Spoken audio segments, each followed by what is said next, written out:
വാർത്തകൾ തുടരുന്നു. സ്കൂൾ തുറക്കാനുള്ള മാർഗരേഖയെക്കുറിച്ച് ധാരണയായി. അടുത്ത മാസം 5ഓടെ മാർഗരേഖ പുറത്തിറങ്ങും. അധ്യാപക വിദ്യാർത്ഥി സംഘടനകളുമായി അടുത്ത ദിവസം ഓൺലൈൻ യോഗം ചേരുമെന്ന് മന്ത്രി വി ശിവൻകുട്ടി അറിയിച്ചു.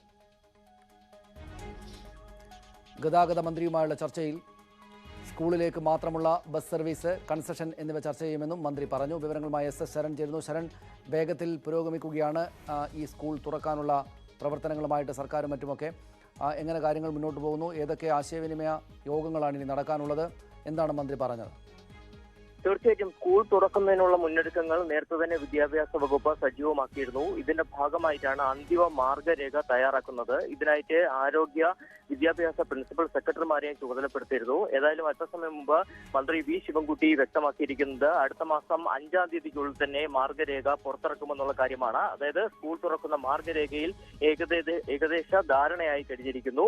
ഇതോടൊപ്പം തന്നെ കളക്ടർമാരോട് യോഗം ചേരാൻ, വിവിധയിടങ്ങളിൽ കളക്ടർമാരോട് തന്നെ യോഗം ചേരാൻ നിർദ്ദേശം നൽകിയിട്ടുണ്ട്. മറ്റൊരു പ്രധാനപ്പെട്ട കാര്യം, ഈ അധ്യാപക വിദ്യാർത്ഥി സംഘടനകളുമായും ഓൺലൈനിൽ ചർച്ച നടത്തുമെന്ന് അദ്ദേഹം വ്യക്തമാക്കിയിട്ടുണ്ട്. അതായത് ഈ ഷിഫ്റ്റ് സംവിധാനം എങ്ങനെ വേണമെന്നടക്കമുള്ള കാര്യങ്ങൾ തീരുമാനമെടുക്കാനായിട്ടാണ് അധ്യാപക സംഘടനകളുമായിട്ട് യോഗം ചേരുക. മറ്റൊരു പ്രധാനപ്പെട്ട കാര്യം, നേരത്തെ സനി സൂചിപ്പിച്ച പോലെ തന്നെ ഇന്ന് വൈകിട്ട് വളരെ പ്രധാനപ്പെട്ട ചർച്ചകൾ നടക്കാൻ പോവുകയാണ്. അതായത് ഇന്ന് വൈകിട്ട് 5 മണിക്ക് ഗതാഗത വകുപ്പും വിദ്യാഭ്യാസ വകുപ്പും തമ്മിലുള്ള സംയുക്ത ചർച്ച നടക്കുന്നുണ്ട്. പ്രധാനമായും എല്ലാ മേഖലകളിലുള്ള വിദ്യാർത്ഥികൾക്കും ഗതാഗത സൗകര്യമൊരുക്കുന്നതിനുള്ള ചർച്ചകളായിരിക്കും ഇന്ന് വൈകിട്ട് നടക്കുക.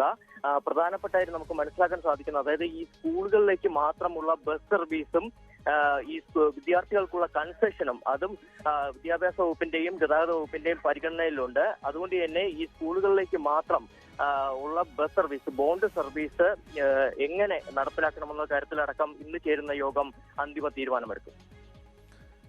ശരി, നന്ദി ശരൺ വിവരങ്ങൾക്ക്.